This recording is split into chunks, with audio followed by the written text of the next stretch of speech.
be defeated. If I'm not with you, you will be defeated, he says.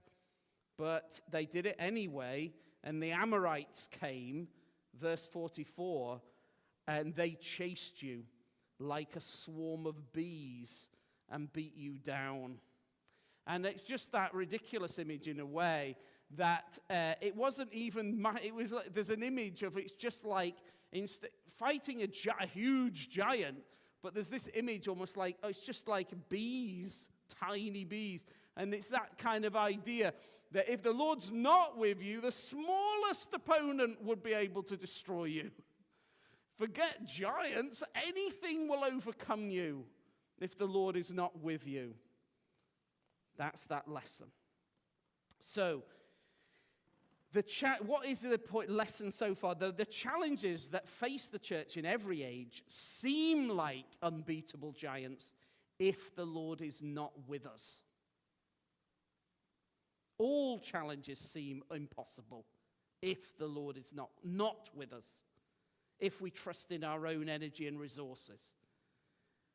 We can imagine we can go ahead with our own schemes and plans and products and things. But far from gaining ground, we lose face, and we end up fleeing as if pursued by a swarm of bees. Until we're confident in the Lord, we'll never possess what he's promised us. Now, let's just briefly look at chapters 2 and 3. We're not going to go into it in much detail.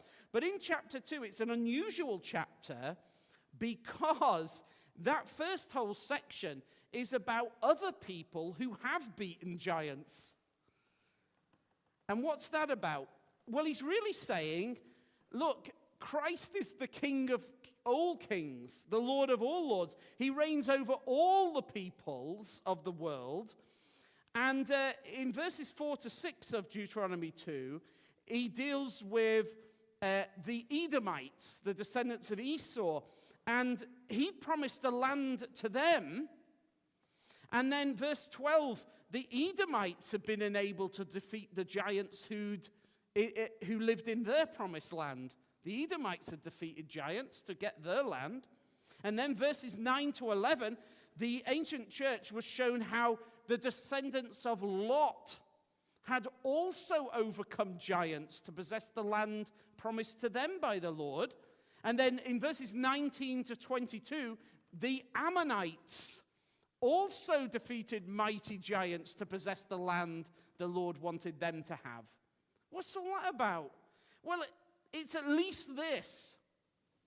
The living God had been dealing with all these people. They were all of the family of Abraham, right? They were all the family of Abraham in a descended way. And they weren't really very faithful to the way of Abraham, were they? They were children of Abraham biologically, but spiritually they'd wandered quite a lot. I think that's fair to say.